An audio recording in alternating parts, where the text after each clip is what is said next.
नमस्कार सभी को। जुडिशियल लॉ क्लासेज में आप सभी का स्वागत है। जिन लोगों ने चैनल को सब्सक्राइब नहीं कर रखा है उनसे मेरी रिक्वेस्ट है आप चैनल को सब्सक्राइब जरूर कर दें और वीडियोज को शेयर जरूर कर दिया करें, जिससे क्या है और वीडियो बनाने में मुझे मोटिवेशन मिलता है। साथ ही आप मुझसे इंस्टाग्राम, जो मेरा हैंडल है मनीष बंसी ऑफिशियल, उस पर भी कनेक्ट हो सकते हैं और व्हाट्सअप और टेलीग्राम से भी जुड़ सकते हैं, जिसपे मैं आपको रेगुलर जो भी लॉ क्लासेज के संदर्भ में नोट्स वगैरह रहते हैं उनको प्रोवाइड करता रहता हूँ और लॉ के स्टूडेंट्स भी आपस में इंटरेक्ट होते रहते हैं। और लास्ट में आपसे एक रिक्वेस्ट करूंगा कि अगर आपका म्यूजिक में इंटरेस्ट है तो मेरा एक यूट्यूब पे एक और चैनल है जिसका नाम है चिड़िया म्यूजिक, आप उससे भी कनेक्ट हो सकते हैं अगर आपको म्यूजिक में इंटरेस्ट है तो। ठीक है, चलिए आगे वीडियो स्टार्ट करते हैं। कल जुडिशियल लॉ क्लासेज में आप सभी का स्वागत है। आशा करता हूँ आप सभी स्वस्थ होंगे। आज के हम इस वीडियो में प्रश्न संख्या 2 को देखेंगे, जो कि आपका सीपीसी, जो आपकी वीडियो सीरीज के अंतर्गत है। तो सिविल प्रकृति के वाद से आप क्या समझते हैं, सिविल न्यायालयों के क्षेत्राधिकार क्या हैं।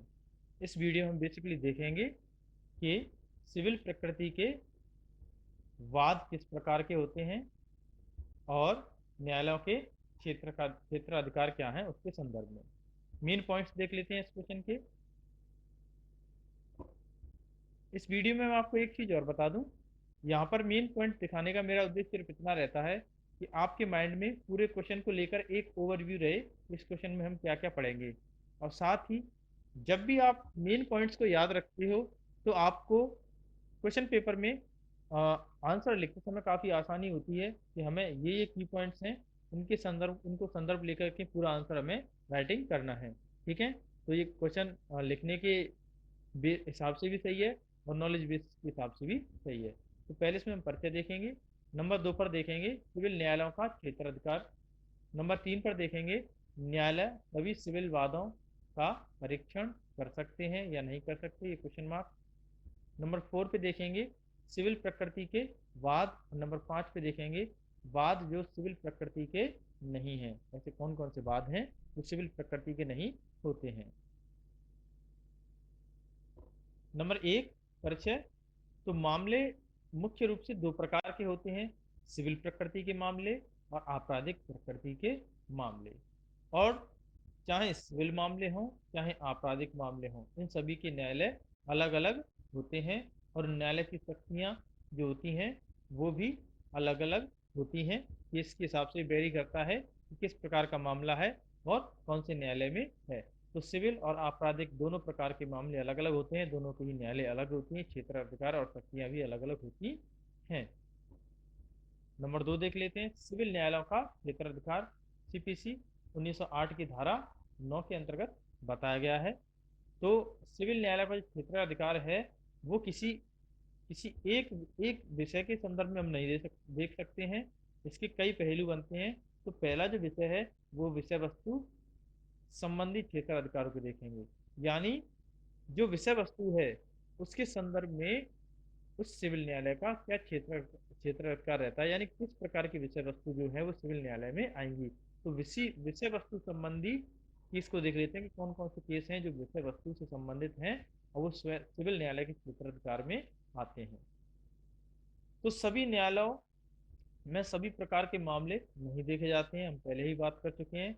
जैसे लघु न्यायालयों में अविवादास्पद मामले केवल प्रोनोट, बंदपत्र आदि वाले देखे जाते हैं और जिला न्यायालय को वैवाहिक, इच्छा पत्र, शोध, क्षमता विषयक आदि मामले देखने होते हैं। तो यहाँ पर ये वैवाहिक एक विषय वस्तु है, इच्छा पत्र भी एक विषय वस्तु है। तो किसी भी न्यायालय के क्षेत्र अधिकार को निर्धारित करने के लिए विषय वस्तु काफी महत्वपूर्ण भूमिका अदा करती है। तो क्षेत्र का अधिकार के संबंधी विषय वस्तु भी काफी महत्वपूर्ण होती है। नंबर 2 पर देखेंगे प्रादेशिक क्षेत्र अधिकार वाले न्यायालय। तो किसी भी देश की सीमा या स्थान की सीमा, प्रदेश की सीमा भी उसके क्षेत्र अधिकार को निर्धारित करती है, न्यायालय के क्षेत्र अधिकार को। तो ये भी एक प्रकार से क्षेत्र अधिकार को निर्धारित करने का टर्म है। तो सरकार द्वारा नियत क्षेत्र या सरकार द्वारा कोई क्षेत्र नियत कर दिया जाए किसी भी न्यायालय के लिए, तो न्यायालय उसी क्षेत्र अधिकार के अंतर्गत अपने क्रियाकलाप या कार्यों को संपादित करेंगे, अपने क्षेत्र अधिकार में रहकर सुनवाई करेंगे वो न्यायालय। जैसे जिला न्यायालय जिले तक सीमित रहेंगे, प्रादेशिक न्यायालय क्षेत्र में प्रादेशिक क्षेत्र में क्या क्या शामिल रहता है? निवास व कारोबार स्थान, बाद उत्पत्ति क्षेत्र, के बाद उत्पत्ति किस स्थान पर हुआ था, चल या अचल संपत्ति किस स्थान पर अवस्थित है। तो ये प्रादेशिक रूप से काफी महत्वपूर्ण टर्म हो जाते हैं। नंबर तीसरा पॉइंट है आर्थिक क्षेत्राधिकार के आधार पर न्यायालयों का एक क्षेत्र। तो आर्थिक क्षेत्राधिकार के हिसाब से भी न्यायालय अपनी सुनवाइयां करते हैं। तो नंबर एक, हाँ नंबर सॉरी, एक निर्धारित सीमा तक की राशि, इससे परे नहीं। यानी इसका अर्थ केवल इतना है, किसी भी न्यायालय में एक निर्धारित सीमा, एक राशि निर्धारित कर दी जाती है, उस राशि से अधिक के जो मामले हैं वो नहीं देख सकते हैं, क्योंकि उसकी सीमा निर्धारित कर दी जाती है। जैसे सिविल न्यायालय कनिष्ठ खंड जो है वो 25,000 तक के मामले देख सकते हैं। यहीं पर सिविल न्यायालय वरिष्ठ खंड जो है 50,000, 25,000 से 50,000 तक के मामले देख सकते हैं। जिला न्यायालय यह एक तरह से अनलिमिटेड मामले देख सकते हैं, जो इन सीमा के अंतर्गत नहीं आते हैं, जो 25,000 से नीचे होते हैं। यहाँ पर कोई भी राशि निर्धारित नहीं की गई है। नंबर 4 जो आधार है वो अपना आरंभिक एवं अपीलीय क्षेत्राधिकार। आरंभ, स्थिति और अपील के आधार पर भी क्षेत्राधिकार को बांटा गया है। तो आरंभिक क्षेत्राधिकार कैसे? प्रारंभिक प्रकृति के मामले, यानी प्रारंभिक प्रकृति के जो मामले हैं वो आरंभिक क्षेत्राधिकार के अंतर्गत आते हैं।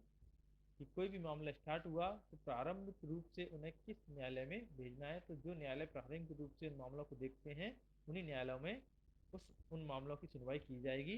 जबकि अपीलीय मामलों में केवल वही मामले जाएंगे जो अपील हेतु निर्धारित किए जाए न्यायालय द्वारा, या एक तरह से प्रेषित किए जाएं, और या फिर जो भी कोई व्यक्ति है वो अपील चाहता है अपने विशिष्ट मामले में, तो अपीली न्यायालयों के अंतर्गत आते हैं। तो ये अपीलीय क्षेत्राधिकार इस तरह से रहता है। तीसरा जो पॉइंट है, न्यायालय सभी वादों का परीक्षण कर सकते हैं। ये क्वेश्चन है कि क्या न्यायालय सभी वादों का परीक्षण कर सकते हैं? तो इसका उत्तर है हाँ, न्यायालय सभी वादों का परीक्षण कर सकते हैं, यदि अभिव्यक्त और उपलक्षित तौर पर वर्जित ना हो। यानी उस प्रकार के न्यायालयों से कहा ना गया हो कि आप इस प्रकार के वाद नहीं देखेंगे, या कुछ इस प्रकार के उनको टर्म या कंडीशंस ना दी गई हो, तो वह सभी प्रकार के वाद जो हैं सुन सकते हैं। नंबर 4 पॉइंट है सिविल प्रकृति के वाद। तो सिविल प्रकृति के वाद क्या होते हैं? तो धारा 9 हमें ये बताती है कि सिविल प्रकृति के वाद क्या होते हैं। तो ऐसा वाद जिसमें किसी संपत्ति के अधिकार अथवा किसी हैसियत का प्रश्न विवादास्पद हो, सिविल प्रकृति के वाद हैं। सिविल प्रकृति के वाद हेतु यहाँ पर दो चीजें महत्वपूर्ण हैं, संपत्ति के अधिकार और हैसियत का प्रश्न विवादास्पद हो, वह सिविल प्रकृति के वाद कहलाए जाते हैं। और ये निम्नलिखित हैं। तो सिविल प्रकृति के बाद कौन कौन से हैं? जिसमें अधिकार प्लस हैसियत, दोनों प्रश्न इसमें विवादास्पद हों। तो अधिकार एवं संपत्ति संबंधी जैसे पेटेंट, कॉपीराइट, मताधिकार के मामले सिविल मामलों के अंतर्गत आएंगे। मंदिर एवं धार्मिक संपत्ति संबंधी मामले, ये भी हमारे सिविल प्रकृति के मामले आएंगे। सिविल दोष किस तरह से? संविदा भंग, अपवचन, अवैध बंदीकरण आदि, ये भी हमारे सिविल प्रकृति के मामले हैं। स्पेसिफिक रिलीफ एक्ट के अंतर्गत, यानी स्पेसिफिक रिलीफ एक्ट के अंतर्गत जो मामले आते हैं, यानी इसमें हम एक तरह से कह सकते हैं व्यादेश मामले, घोषणात्मक, एक तरह से घोषणात्मक डिग्री, न्यायालय द्वारा जो घोषणात्मक डिग्री जाती हैं, तो स्पेशल रिलीफ एक्ट के अंतर्गत के जो मामले हैं वो भी सिविल मामलों के अंतर्गत आते हैं। कॉमन कॉमन लॉ से जुड़े, कॉमन लॉ जैसे राजमार्ग से जुड़े मामले, और हम कह सकते हैं राजमार्ग से जुड़े मामले और मताधिकार से जुड़े मामले, ये कॉमन लॉ से जुड़े मामले हैं। पूजा के अधिकार से संबंधित मामले, मुर्दा गाड़ना, विवाह विच्छेद, संविदा जन्य मामले, लेखा संबंधी, अंशदान संबंधी, साझेदारी संबंधी, गोपनीय प्रथागत मामले, जाति संपत्ति संबंधी निष्कासित वाले मामले, यानी जाति के संदर्भ में संपत्ति का निष्कासन, ऐसे मामले सभी सिविल मामलों के अंतर्गत आते हैं। लेकिन कौन से मामले हैं जो सिविल प्रकृति के वाद नहीं माने जाते हैं? यानी जाति संबंधी प्रश्न अंतर्ग्रस्त हो, यानी उसकी किसी व्यक्ति की जाति के संबंध में कि किस जाति से बिलोंग करता है, तो ऐसे प्रश्न जो है सिविलवाद के अंतर्गत नहीं है। केवल गर्मा सम्मान को बनाए रखने के लिए कि मैं अपनी गर्मा सम्मान को बनाए रखने चाहता हूं, तो इस प्रकार के मामले सिविल मामले नहीं है। करार या चिर चिर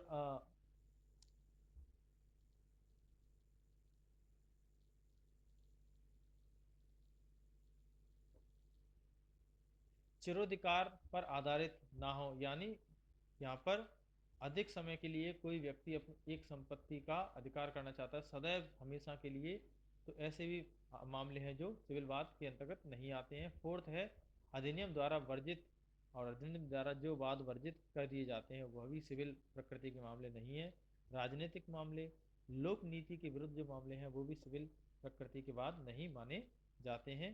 तो ये थी हमारी आज की वीडियो। आशा करता हूँ ये वीडियो आपके लिए हेल्पफुल रहे। अगर आपने चैनल को सब्सक्राइब नहीं कर रखा है तो सब्सक्राइब जरूर कर दें और वीडियोज़ को शेयर जरूर कर दिया करें, क्योंकि आपके वीडियो देखने से और शेयर करने से ही मुझे और आगे वीडियो बनाने के लिए मोटिवेशन मिलता है। Thank you.